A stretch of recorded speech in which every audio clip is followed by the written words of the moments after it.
And welcome back to the Coach Steve Show. Hello, Zach. Hello, Steve. I'm going to call this our Bear Down segment. I thought of that earlier. Just call it the Ooh, Bear Down segment. yeah, That's never yeah. been used before, right? Ever? Absolutely not. Of course it is not. Well, Zach's here. That means we got to talk Bears. So it's Victory Tuesday. The Bears got the upset 33-14 win over New England, and the Chicago Bulls beat Boston. So it was not a good night for Boston versus Chicago. Sweep it under the rug. Dave Portnoy probably was not very pleased with that. But Bears got the upset, shocking win that nobody, I think, saw coming at all. But before we dive into that, check out Zach's other podcasts. His Gridiron Gallery has made a slow burn return, as I call it, a slow burn return. Surprisingly. Inside the Walls, 4th and 4 USFL podcasts. Go check all that out. So Zach's here, of course, we're going to talk Bears. They got the big 33-14 win. You're more tame than yesterday, but how are we feeling from yesterday mixed into today with this upset we got? Nobody, you listen to all these other shows, nobody saw this coming at Yeah, all. I think the only one I saw that maybe did was I think Briggs was saying that they had a shot, but that was about it. I think most people just thought, well, Washington is where we're at right now. We have our resources available aren't going to boost us beyond what we can do, but I'm happy. Overall I'm happy after last night. There are some things that frustrate me as to why it took this path to get to where we're at now. Um, but what was done yesterday in terms of the identity of the Bears offense and what they did over that what we're calling a mini bye post Thursday night football, that is what I think I'm impressed overall. It's just I want to stress like I'm more frustrated at why did it take a certain amount of time to say, okay, this is what should have been run. You get a QB beaten up for 6 straight weeks in your own system, and you have a sack rate that's on pace with like David Carr in 2002. Right. And now you finally adjust to an offense that makes a lot more sense for the available resources. That was the only thing. It's a great win. I mean, massive upset win. Every way, shape, or form, Chicago looked like they wanted this more badly than New England. And I'm happy for that. Yep. It almost felt like as well at the beginning of the game that the Patriots, and I hate to, you never hear this with a Bill Belichick team. It's almost like they overlooked the Bears in a way. It was kind of weird. Mm-hmm. The Bears came out. Again, we've talked about this before too. The two things: Bears always seem to be a second half team, or it takes them a whole quarter and a half to kind of like figure things out. Yep.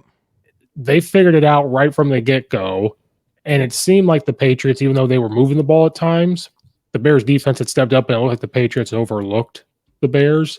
Even when they came back, the Bears were up what 10-0 or whatever at one point or whatever it was, and then they came back and they were up, 14-10. The Bears never flinched. The Patriots flinched. So it was just a weird, even a different vibe of like watching the Bears once you saw it, if that makes sense. That mental toughness was really showing, the different vibe from the team. And like you said, there's frustrations the night of, and then today is more of like happy of, we have to learn how to be happy with a win. Yeah. But it's also frustration along with it. And I'll be honest, I'm in the minority on this camp. It's more, I think a lot of people are just, happy that they saw progress and going. I mean, most of the major Bears accounts are going, oh my God, imagine the future. I'm like, yeah, no, I am now too. It's just that, okay, we've had all this talk about the limited resources and what's in Chicago and why we couldn't execute. And I was like, yeah, sure, I think we can agree on some of that stuff. But, I think just you've seen examples of other QBs and adjustments that they've made to play to the skill set. Like I said, I referenced Daniel Jones because, the Bears played Daniel Jones and they basically utilized his running ability. That's all they've been doing this year. They have stepped in, they have made him even more runner than he was before. and they're giving him easy options and throws that get the ball out of the pocket fast.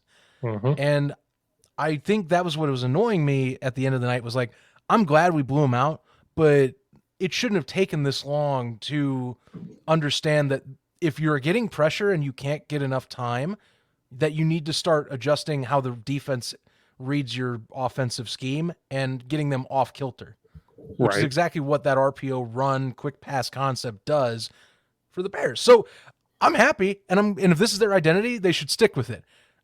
I'm just curious next week when they play Dallas, and I'm going to leave that for another episode. Will teams catch on to that now? Was it a 1 week off type of thing? We'll find out. But I'm happy for this week that I can talk a win. Because I mean, you and I remember we both thought they were going to get blown out. I thought it was going to be a blowout and that they would make it look nice after garbage time. Right. I had that written down. You had 27-17. I had 28-17. Mm-hmm. When the Bears got to 17, I was like, well, I'm right so far, but let's just see if they're going to score more. I was right.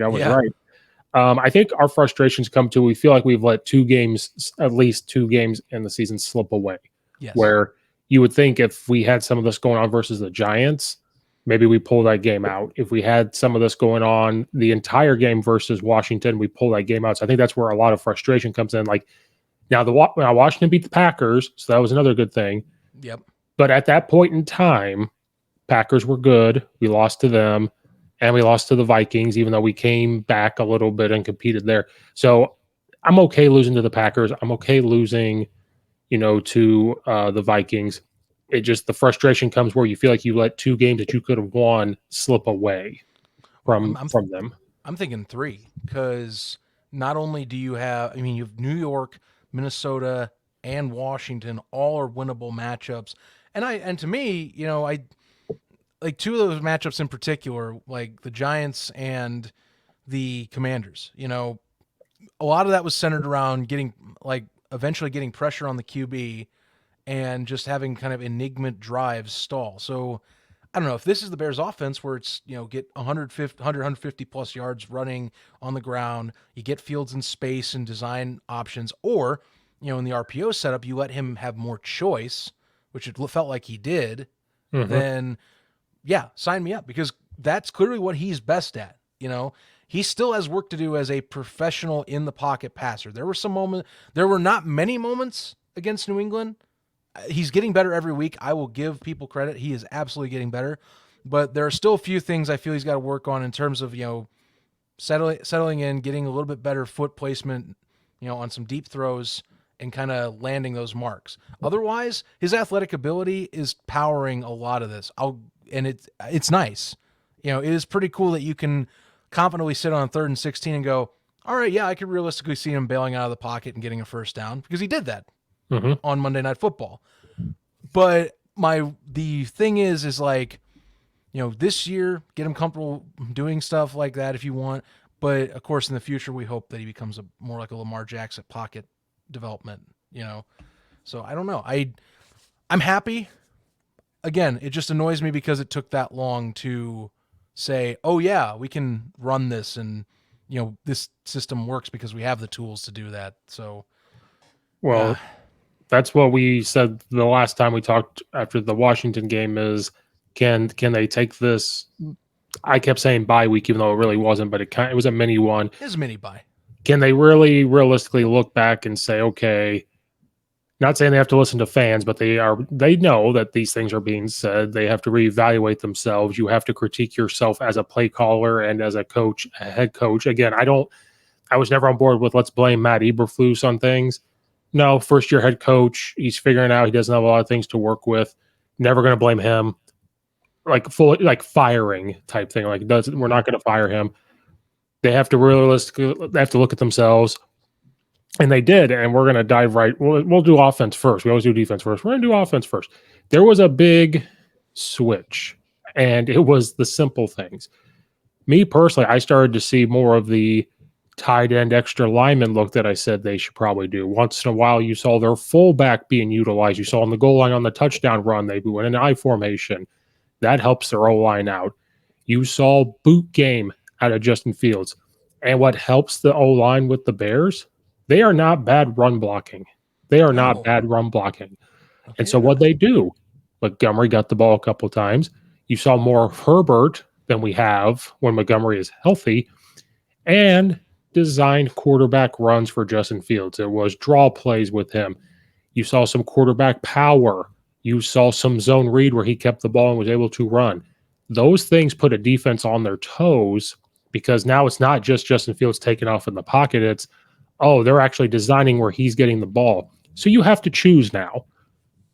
If you are like, I have to take away Mooney, I have to look at Herbert or Montgomery, and I got to look at Justin Fields, and this O line can actually run block, that becomes an issue for defenses.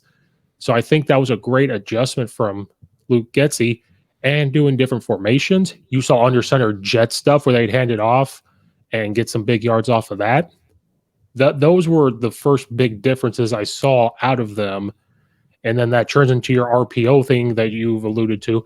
It turns into RPOs. It turns into play actions because now the defense has to make a decision. Who do we decide to take away, the pass, Justin Fields, or the run? yeah.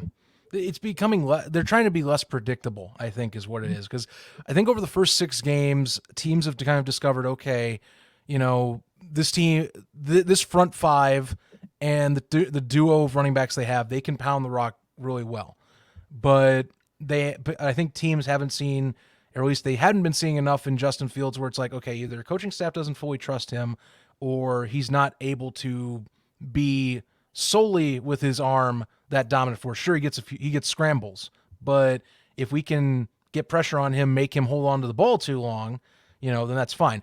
And that's what it was overall was nice because again, against New England, they basically went back to the drawing board and said, like I think most people are going, okay, you're getting hit a lot and and I guess you are holding onto the ball too much. So first read for the most part. If you have time, go to your second and third, which there are a few times there were against New England that he got to his third or fourth read. And I'm like, oh, damn. They gave him great pocket and he sat in. That's awesome, And then the RPO setup was like, you have legs. Let's start not having you do scrambles as much. Let's just have you, do your own choices of getting into the holes and finding the gaps you want. Plus, you have running backs that are able to do what they need if you have to hand off.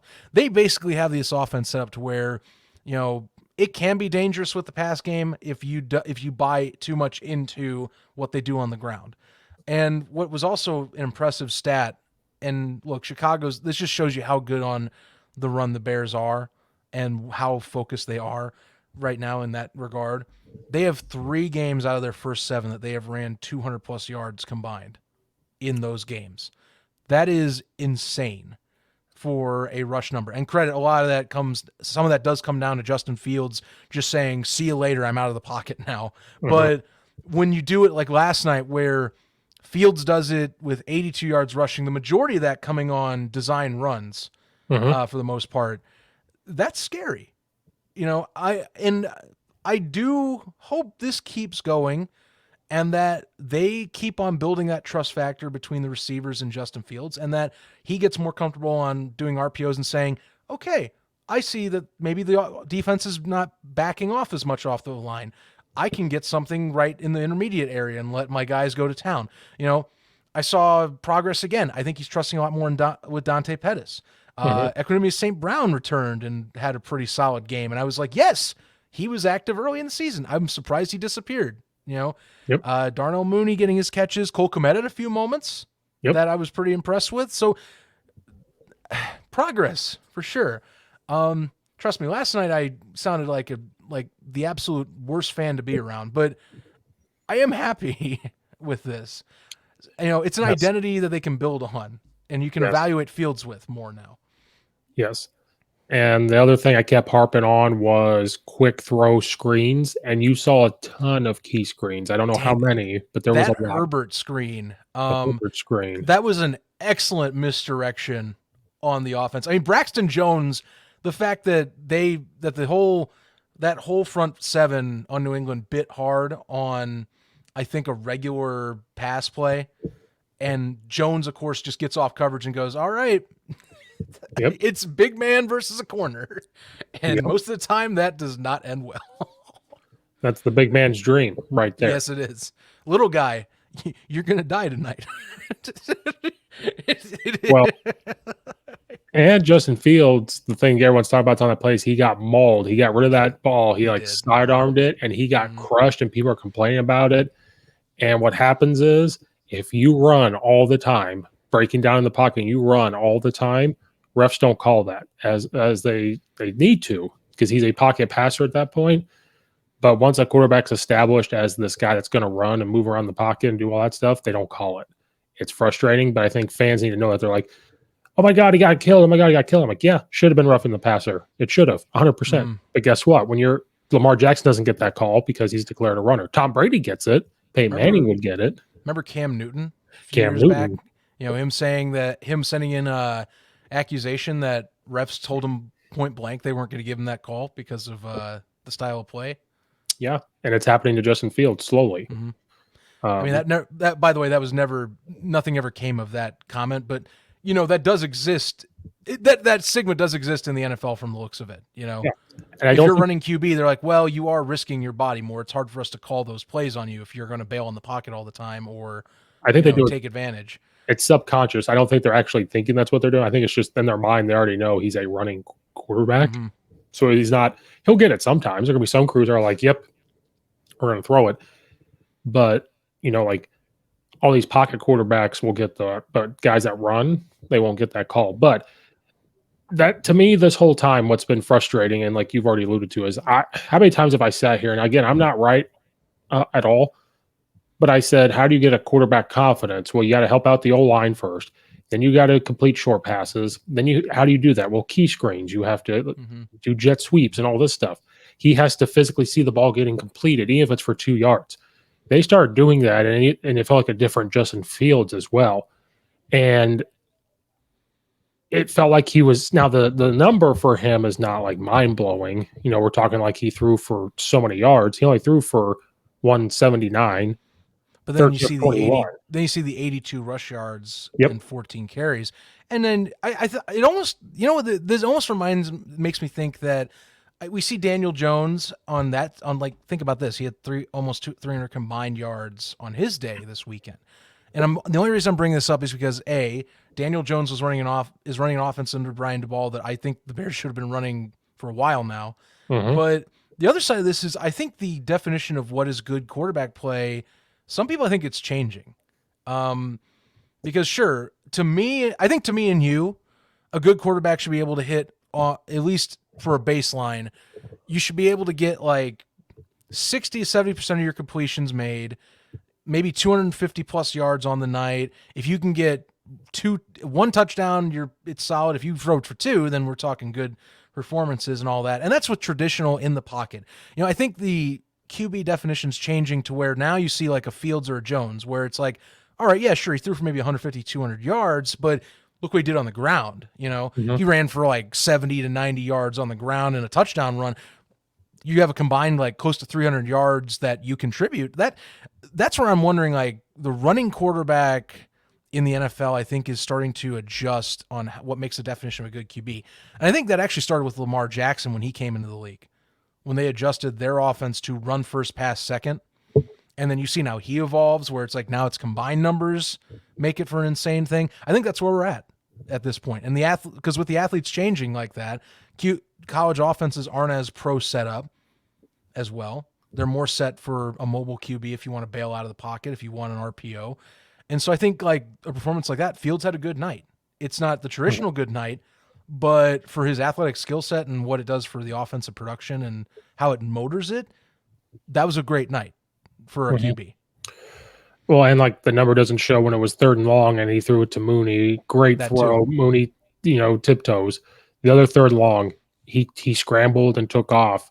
That big throw to Komet. Like there was some of those throws were big time. And then the interception was it got tipped, the guy caught it. And now the only thing with him is he fumbles the ball too much. Like when he gets hit, that ball is coming out. He's been really lucky this year with fumbles. He's only lost 1, but last I saw he has 9 fumbles on the season so far. Yeah, that's a problem because he carries it out here. Then when he's out here, it's out here. But it just felt like a different Justin Fields. The O-line had to be him and the O-line have to be the most impressive thing that happened last night, where The run game was there. We always knew it was there. But the pass protection, there were times it broke down. He got sacked 4 times, but I'd have to look at and say how many of those times was he moving? Was he doing whatever?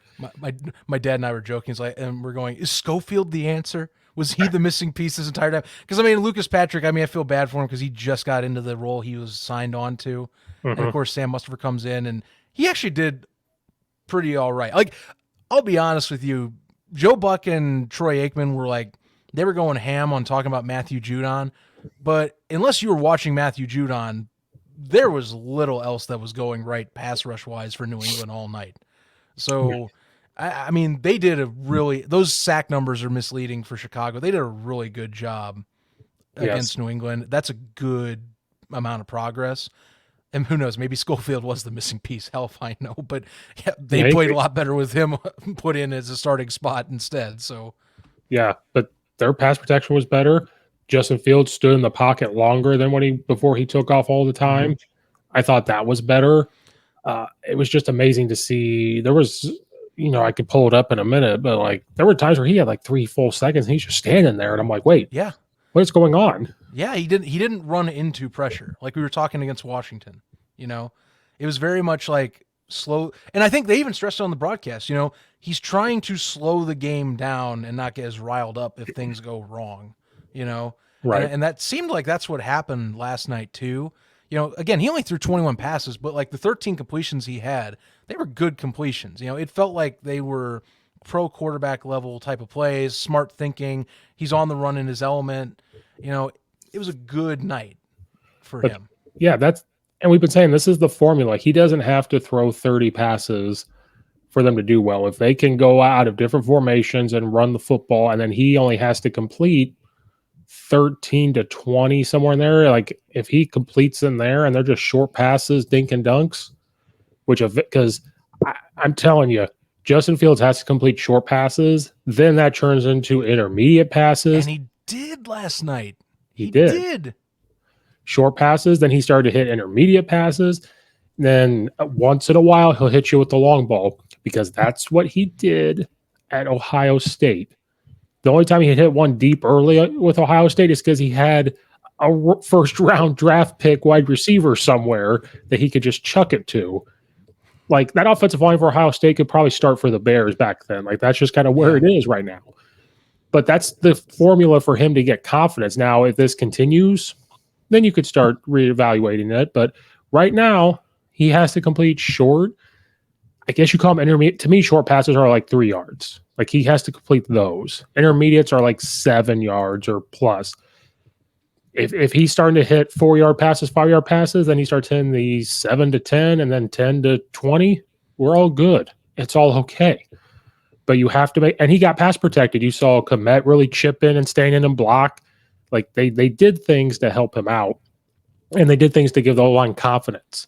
Because playing O-line, it takes they have to mold together and they have to get confident together.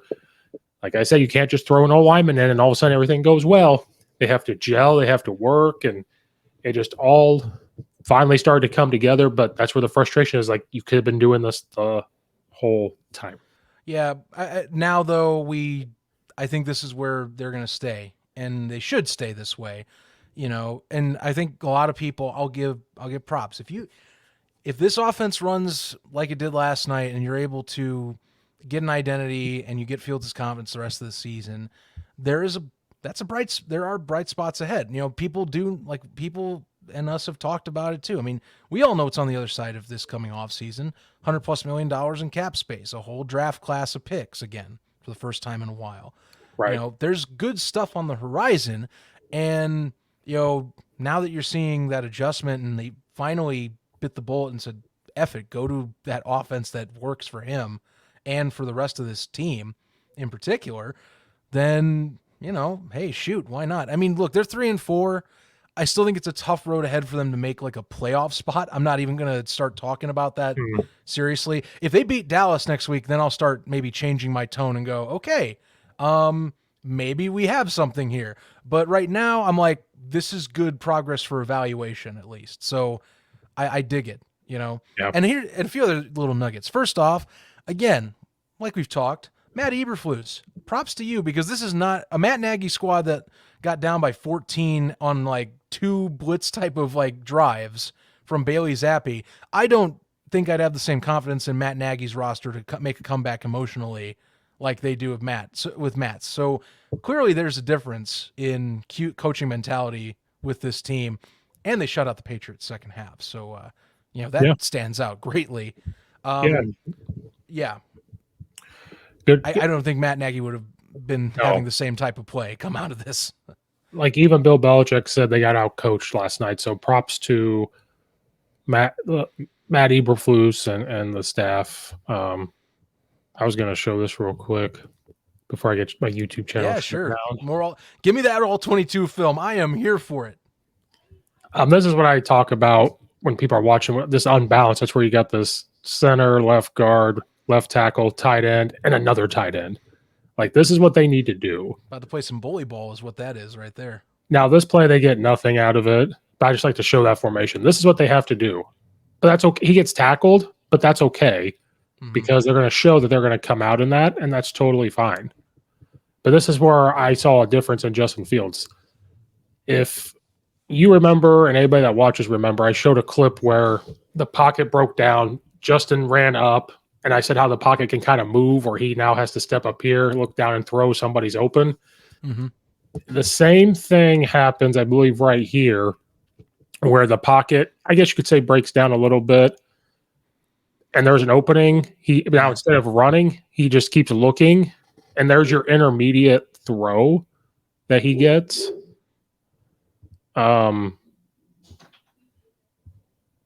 This thing. Sorry. That's all good.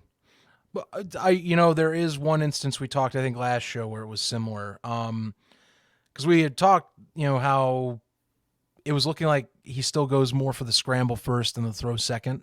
Yes. That was one that when you showed me that before pre-show, I remember that throw in particular because I didn't. It was a 3rd and long play. It was a little earlier in the game, but I mean, it was nice because again, ESQ is what they're calling him. I hear. I'll say Equanimous because why not? But like, he settled into the pocket right there. Yes. They found a little gap. Fields, of course, is on the run where he's supposedly, and as we know, is usually more in his element of throwing. Right. And they got a nice 15-yard pass play out of that deal. Yeah, because right here he has a pocket. People listening. Yeah, Judon causes the pressure right here to make him go outside is what the deal is. Right. But Jenkins comes over to help. Now this was what happens. The tackles, this happens all the time. Tackles will get pushed in because it's wide. They're trying to make sure they don't go inside. So it collapses. So right here it starts to collapse. But against Washington, this happened. Almost this exact same thing happens. And there's a little lane that right here. Now Justin would just take off and run versus Washington. But he has to trust, okay, the left tackle is going to block. These two guys are blocking. I'm looking. Now he's right here. And his eyes are downfield. Now right here, you can tell he kind of wants to run.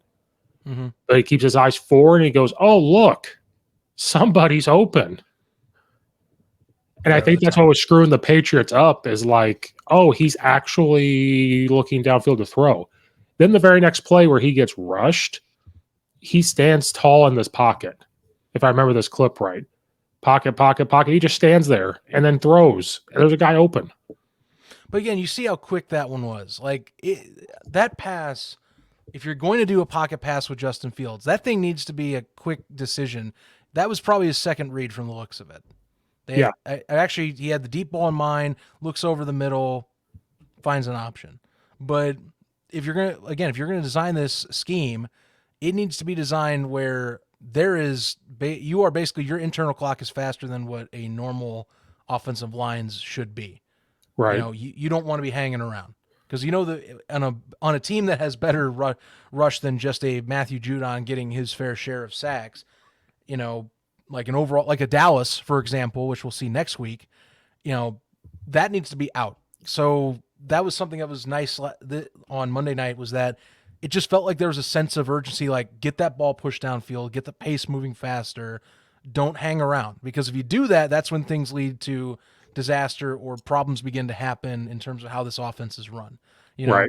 It was basically saying focus on getting it out and finding a decision quickly. Right. You could see here the 39-second mark. He has the balls right here. So he has the ball. And then when he throws it That right was there, barely over 3 seconds.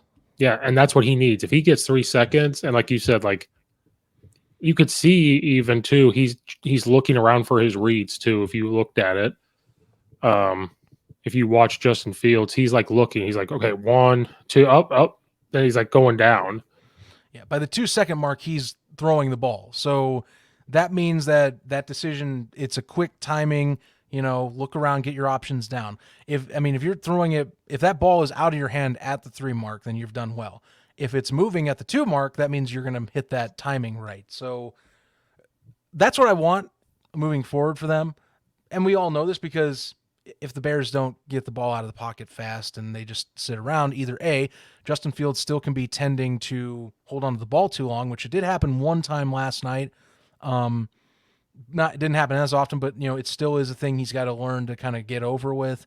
Or because this line is still, it's still not fully trusted. I mean, they still a better team like Dallas. That worries me is what I'm going to see comes up next week with like a Micah Parsons, but I don't trust the offensive line to be holding up against some of the top front sevens in the league yet. No, So, but Luke Getsy called a great game because, well, Justin Fields to not run, then stay in the pocket. Then the very next play, Getsy's like, all right, screw it. They design a quarterback run play where he fakes it. They run power up front or like a counter, and he just like that's what he can do. So like the play calling from Getsy is like, this is what he can do. We're gonna fake it. We're gonna run this quarterback GT thing where he can read and go. The O line can run block. You had Komet up there blocking with them.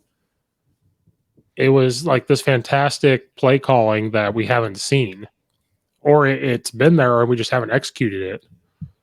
But it was just great play calling, and I didn't get to watch all 2022, but those were just some clips that I found where you saw a different O line, you saw a different Justin Fields, and the receivers were getting open. Like there was guys open on his reads. Like okay, that's not there, but he had 2 others he could have thrown to. absolutely. Yeah. I think honestly, I think there's not much more that can be said offensively. I do want to switch here and give some defensive notes. First off, I don't think I overestimated, but I guess I overestimated how badly New England was going to lean into Harris and Stevenson because their impact was minuscule compared to what I thought it was going to be last night. Like either that or Chicago. Alan Williams finally said enough is enough. We need to start hunkering down and not allowing teams to just go roughshod on us up the middle. Yeah. One of the keys we had to the Patriots preview we did was the D line. That was our big thing. How are they going to adjust? Because the Patriots have a good O line. That they have a good O line.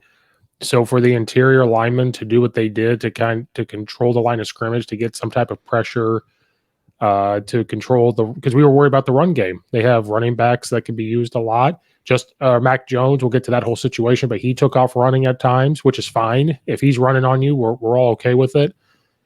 But for that interior line to do what they did, for the linebackers, and we'll get to Roquan Smith in a minute because we both have thoughts on that for Bears fans. For them to do what they did, that was the big keys to the game, in my opinion. And the secondary looked good. Like Brinsker looked good. Gordon looked good. They all finally just started to come together in this 4-3 defense that's brand new to them. It's very much great to see steps made. I think, in particular with Kyler Gordon. I'll give him props for last night. He played a really good game, and I think I'm partially starting to turn around on how I feel about him from the early season struggles. So great progress has been made there. I mean, Jaquan Brisker's been aggressive all year, but dude comes back from getting kicked in the nuts by Mac Jones and picks him off with a one-handed web gem. I mean, dude's been an animal. He's been an ace pickup for Ryan Poles so far. So if Eddie Jackson ever needed a Robin to a Batman scenario or vice versa, whoever you want to call it, they picked up basically that dynamic duo now. That the safety position is set fully. It's fixed. Yes. So Yes. they have that locked down without a doubt. And I think really I was mostly impressed last night with how the front seven played, because I'm with you. It's been their weakness all year. They're one of the worst rush defenses in the NFL, and New England has the capabilities with their two running backs to cause damage. And they were almost not, like I said, they were almost non-factors. They showed up at times. I don't know if it was just that their offensive scheme that Patricia had, they just didn't utilize as much, and they wanted to force the issue in the air. But they did little to nothing in terms of what could have been done, I thought, against the Chicago front seven. And then the front seven had its own say, because Justin Jones became basically a big fly swatter and started knocking passes down. Same for Dominique Robinson. Yes. I'd have to rewatch the film, but I tried to watch the D line, and it just looked like the D line was. So D line, you have to think, obviously, but it's a lot of reacting. You have to think. Like, to me, you react a lot on the D line, but when you react, you're also having to think, like, how do I react to this run play? How do I? As soon as the ball snapped, the D line has literally like 0.1 second to realize what's going on. Yeah, I thought they did a lot better job at grabbing onto the old lineman and say, you're not going to drive us back. I thought they did a good job of getting an extension. And I thought, when the Patriots tried to do some wide zone stuff and get Stevenson to cut and all that, they did a good job of reacting and clogging it up, which allowed, when you two hand on two old linemen, get a hand on two of them, that frees up the linebackers to kind of do what they need to do. And then for the safeties and corners to be physical with the wide receivers, it all just kind of came together. But that D line, I thought, did a much better job at fighting the line of scrimmage. And again, it just kind of seemed like the Patriots O-line just kind of overlooked the Bears a little bit. Now, they did answer back and scored, 14 straight points, whatever it was, but then never again got it going, because the Bears just started to figure it out. And then you saw a lot of, not a lot, but you would see like 2 or 3 defensive linemen slant this way, and Roquan Smith come all the way around. They started stunting a little more up front. They started doing all these hard slants up front, which was another key we all talked about, was they need to start doing all this stuff. Like, screw it, just start doing all this crazy stuff up front. But also the D-line's young. They're getting more reps, and the more reps they're getting, the better they're going to slowly start to build on defense. And so for that front seven to do what they did versus a very good Patriots O-line, that's confident builder right there. Now, the Cowboys are going to be a whole other animal when they get to that point here. Yep. But that's just confident building for a young D-line that's undersized a little bit. They're not the biggest. But I think they finally used that against the Patriots let's use their speed. It was all coming together. Offense, let's use all of our strengths at whatever we have. Defense, we have a fast O-line. Well, let's slant. Let's do this. Let's just start using some of the stuff that is just beneficial for them. Mm-hmm. Yeah, absolutely. I want to put this down once again, and I think even more so, that the slander towards Roquan Smith really needs to stop. We're going to jump on that. Yes. After this week, I think we really got to stop talking about him being trade bait. He needs to be paid. I think he realizes he's not going to get paid at the highest paid linebacker spot, but they would more and more every week. I find it harder and harder to believe that people are saying, yeah, we got to move on from him. Again, look at what he did last night. Interception, a sack, 12 tackles. Again, he is getting double-digit tackles almost every week. He is either at the top 2 or is leading the league in tackles every single week in terms of overall tackles for linebackers. So I think that's got to stop. I keep seeing too much that people want him traded. I'm like, why? You want this guy traded? Really? Because he had a spat in the offseason? That's a problem I have with people that are Bears fans sometimes. They want so easily, if it's a money issue, I look back to Allen Robinson again or some other times, and I go, guys, these are pillar players. You don't move on from them. Get it done. He needs to be paid and sticking around. I'm sorry. And I didn't mean to interrupt you. I want you to keep going. But 8 of those 12 tackles were solo tackles. So exactly. That's him making the tackle. That's not just some chip-in stat. He is doing this himself. That is, the solo tackle stat is even more important. Last week he had 9 solo tackles. This guy's doing things on his own. He is a all-star. This is an all-pro talent. As much as the NFL and Associated Press are chipping him of those awards at times, he's an all-pro talent. Pro Football Focus, you also suck because he's an all-pro talent. I don't understand what you're missing right now. So you don't move on from people like this. This is the last time I'm going to talk on it because it's just becoming kind of silly. He Yeah, doesn't get traded. You sign him next year. And if you don't, it's a massive fail for Ryan Poles. I'll dock him instantly for letting him leave. yeah. I think the Bears Twitter actually put this up, so I hope it's true. He had the 1 sack, 1 interception, 1 tackle for a loss, and 12 tackles. It said first player in Bears history to record that type of stat line for the Bears, and 8 out of those 12 tackles were solo tackles. And so you and I are on the same page where we said this before we recorded, so we're going to go on record.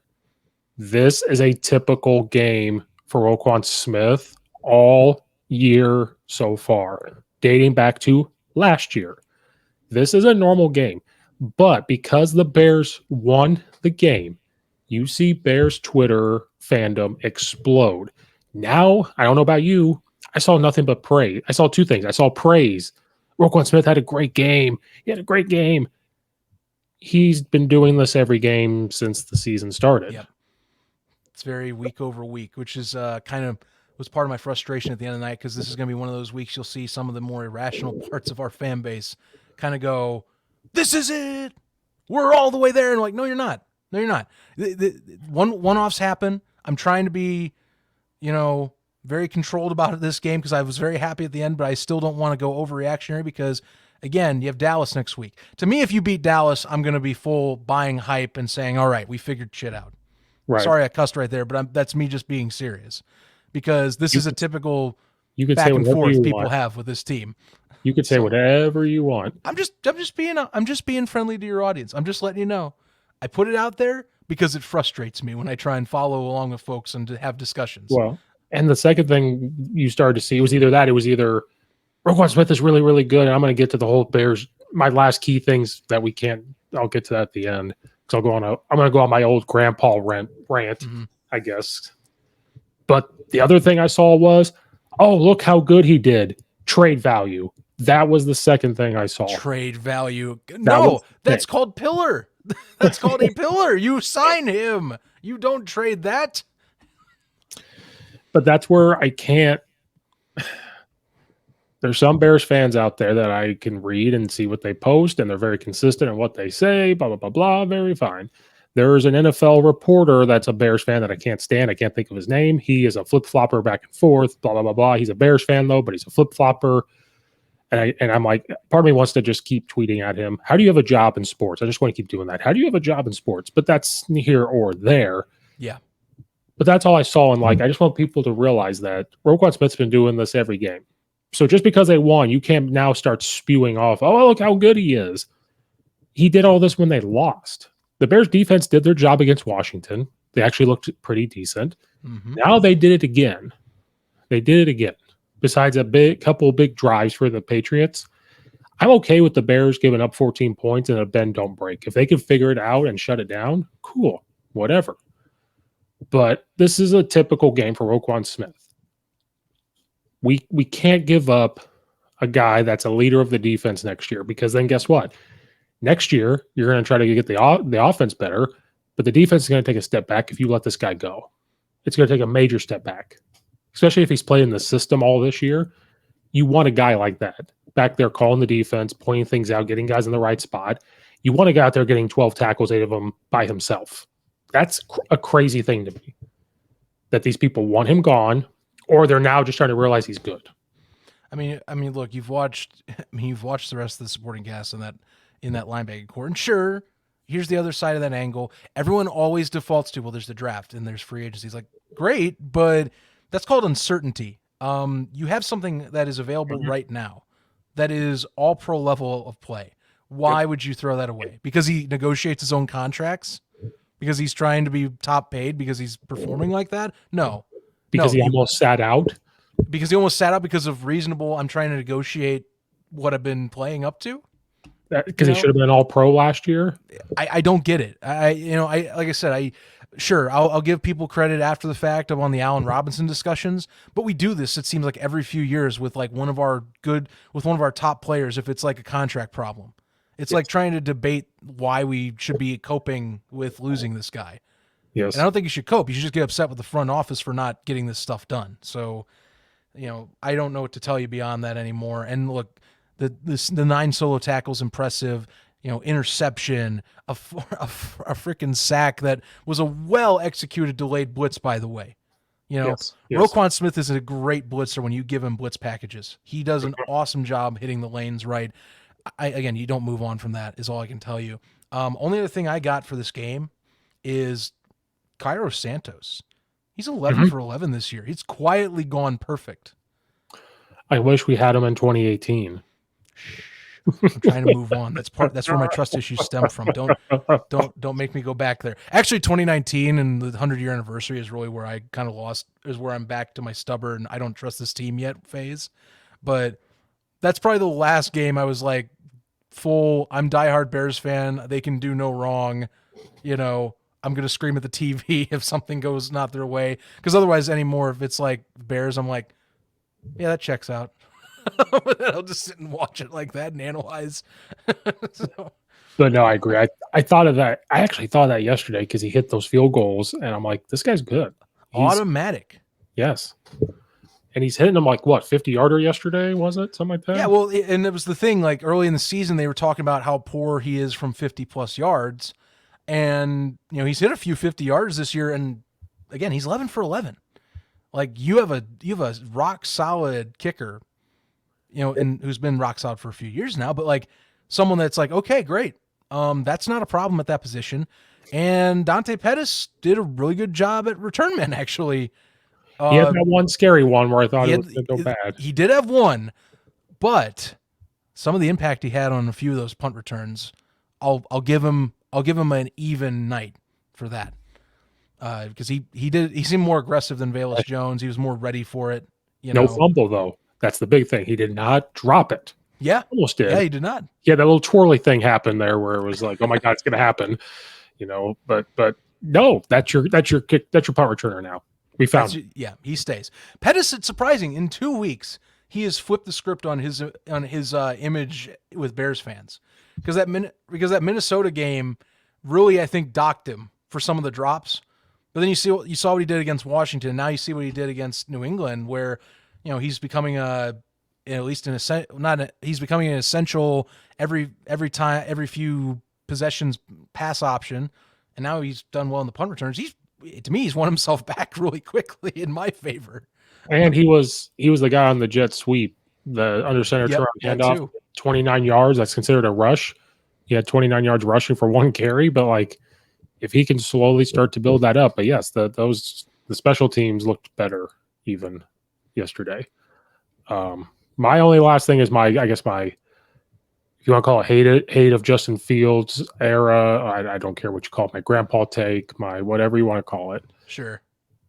The other thing people did outside of Roquan Smith was people exploded. Justin Fields is really, really good. Like, it's here. It's finally here. Or like, oh my God, the other guys finally did things to make him look good. And I'm getting tired of seeing stuff like that because now if this offense does this the next 3 weeks in a row, then I'll be on board. I will jump on it. Mm-hmm. And they don't have to win. If they're coming out scoring 20-some points and the Cowboys beat us because the Cowboys are a good team, cool. If they put up like 24, 28 points on Dallas, then that's pretty impressive for how well the Cowboys defense is this season. Yeah. My problem was it's kind of similar with the Roquan Smith thing. We won, and I'm not taking away the win. I like that we won. It was cool. Nobody expected it. The way we won, because Fields did look more comfortable and all that stuff we've talked about. The defense looks comfortable. The criticisms of certain corners are finally starting to get brushed off because they're getting comfortable.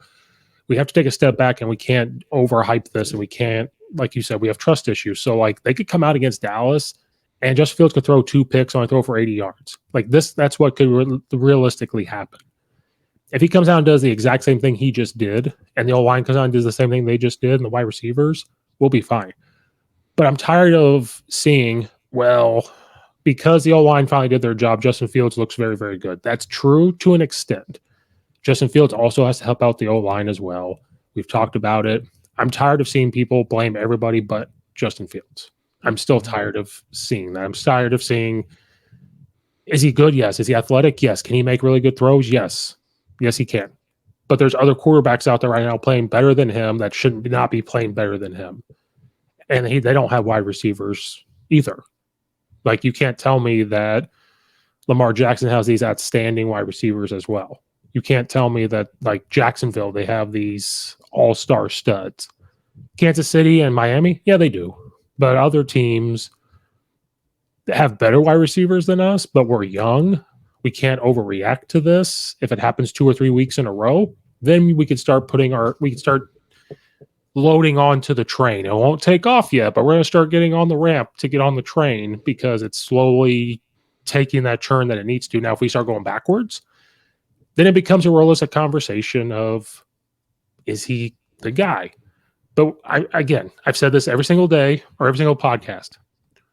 I'm tired of blaming everybody else. Mm-hmm. There's times where he has to take some of the blame as well. Pretty much. And I'm with you. That's my grandpa rant. Yeah, there was. I if I didn't say it already enough, I am a cautious optimist because of this week. But again, my trust with this team for the last 3 years has me still not being like everyone else, where I'm like, you have to do a little bit more to let me buy in. You know, like I said, my dad is the week by week optimist fan. Anything can happen. And I love my dad's fandom. I'm glad he's like that, because mentally I have this block where I'm like, I have lost confidence right now. Like, you really have to prove to me that there's going a right direction, because, you know, and I think there's signs of that. I just want to see, you know, less boneheaded decisions. Like, for example, me getting over frustrated that it took Luke Getsy this long to figure out RPO and design runs can be a utilized option for this offense. Mm-hmm. So that's gone this week. I expect RPO and everything like this now moving forward. It should be the standard for most weeks now. And then we hope that we can get the passing numbers up, you know, a little more trust with that. Because I think guys like ESQ and Dante Pettis, they're showing that they can be reliable options that can get open. So that whole mystique of we don't have the guys, yes, it's not marquee guys. Yes, we knew it's going to be kind of a bearish bones roster, but if you can find those openings, then they're professional players. They should expect to get open. So, you know, that's kind of how I put it. Oh, and hey, N'Keal Harry came back, and maybe he gets more involved now. He had one catch. He had a good catch against Patriots. He got booed, by the way. That was hilarious. Yeah, but he had a catch. Maybe he gets more involved, you know. I don't know. I give ultimate progress. That's all I'm going to do. And I'm hoping next week after that I can start getting back to being my old self again, in terms of every play I sit there with anticipation. Every play I get overhyped and pumped, and be that guy that's rah louder than I usually am at the bar. So, and again, every single play doesn't have to be perfect. There's going to be bad runs, there's going to be a bad throw, but it just like I said, we're looking for consistency. It just the steps forward, not a step forward and then 2 steps backwards. Because if I don't want this to happen, but if it happens, you're going to see me all over Twitter. Well, you guys said this. You guys said this. Oh, you did this. And I'm going to be all over the place. All over the place. But, yeah, that's all I had for that. Bears are now 3-4. Only took 7 weeks to slowly figure it out. I'm okay with the defense taking a while to figure it out, just because they have to get through the flow. It took 7 weeks to figure out that we can run the ball with the quarterback. But that's okay. It's okay. Yep. So they'll move on to play the Cowboys. That'll be a whole other episode discussion. Yeah, that'll be fascinating, because now we both have to think, okay, they've adopted the RPO and are running like a college offense with heavier emphasis on the run. So how do you match that up compared to what they used to play? A little more thought going in now. With a good Cowboys defense, Dak Prescott's back. And so it'll be very, very interesting matchup for that. And moving forward in the NFC North, it looks very interesting with the Packers losing and everything else. So, you know, the Bears are always good at giving hope. There's always hope somewhere. Besides 2019 into 2020. I'm looking forward to wanting to buy in again fully. I'm a fan, so I'm always going to have a partial buy-in. But, like, if we're talking the train analogy, I'm the guy currently standing in line for tickets, still debating it, but the line's moving closer to the ticket stand, so I have to make a decision. I'm the guy online just looking at the ticket and walking away. That's You fair. have the browser tab open this whole time. You're like, I might do it. I'll leave it open. Maybe if I'm in a mood, I'll go and purchase that ticket. You know, I'm seeing if there's a Groupon discount before I hop on. That's what I'm doing. it's a Groupon. It's like the ads for Groupon. It's Groupon Day. Come on in. Save 70%. Oh, and side note, last thing. Had a field trip today to the Field Museum. So we were yes, because you are a coach and you do teach. So we went to the Field Museum, looking at Soldier Field. I'm like, oh my god, it looks like a spaceship. it does. And that was They it. That was my story. They might be leaving, and they'll be leaving the spaceship, and it'll be an empty spaceship on the lakefront. That's my story. I was just like, oh, there's Soldier Field. You kind of don't think about how close it is to all that stuff until you go back out there. I know we're pulling into the Field Museum, which I've never been there, and I look over. I've never been there, so I've been to Soldier Field, but I've only been there. You've never been to the Field Museum until now? Till now. Really? Wow. And I've never been to the Shed Aquarium until last year. We did a field trip there. What are you doing? I'm from Central Illinois. We don't think about. I know, but those are like staple things to do when you're like a younger kid to go up to Chicago. We went to Cubs games, but that was it. We didn't like. Okay, I mean that's still pretty good. It's a Cubs game. I never been to the Shed Aquarium till last year. I never been to the zoo in the city till last year. I never been to the Field Museum till today. But that was my story. I just looked at Soldier Field. I never seen Soldier Field empty. I've only ever been there when you walk. You don't drive there, take the train, you walk. It's whatever. And I'm looking at it. I'm like, yeah, that's a spaceship they just landed on top. If you and I gotta do a meetup, if we don't go to a game, we gotta do a meetup and just go somewhere. Oh, for sure. I've been needing. Sure. I did a trip to Chicago a month ago, and now I'm just on this kick where I'm like, I got to go back up and visit when I can. You gotta give me time in advance because I hate getting to the city. I hate going to the city. Oh no, I know. I'm very well aware of your distaste for traveling into downtown. Oh, it's terrible. No, it is. It is. No one. It's funny. Like even trying to talk about it on here, it's like anyone that probably listens to your shows like, yeah, I already know it's terrible. Why are you even reiterating that? It's either people think it's terrible or I work with people that live in the city and they're just like, they're thinking about traffic. They're just like, and I'm like, what's wrong with you? I don't really have a car. I can walk and take the subway to work. Screw you. That's not how most of us get here. Whatever. Those people. It is what it is, man. It is what it is. Well, the people I work with, they drive. Really? They live in the city and they drive out of the city. Interesting. Because I guess I don't know. I mean, the last time I was up there, I had to go and visit buddies that live over by UIC. And so like driving around there, it's like, and we got there at night too. So you're like, it's a little chaotic. I've drove to Chicago enough, so I'm used to it. But like you get the occasional like college bike rider person where you're like, dude, I hope to God I don't have to swerve and hit your ass because some other guy made me. Yep. But you seem like to be taking an unnecessary risk with vehicles around you right now. That or taxi drivers. When I started seeing that, I'm like, yep. Yeah, that's why the Bears they moved to Arlington. Oh God, a yellow cab! Here it comes. Yep. No, thanks. Okay, no. I think I'm good. All right. Well, Zach, thanks for coming back. There'll be another episode out when we do a preview versus the Cowboys when the Bears face off against them. Go check out Zach's other podcasts and everything else we talked about at the beginning. Gridiron Gallery is making a slow burn back, so you got to add that to the list. Creeping on back. It's coming on back. Thanks, guys, for watching or listening. Like and subscribe, all that good stuff. And we will see you guys next time.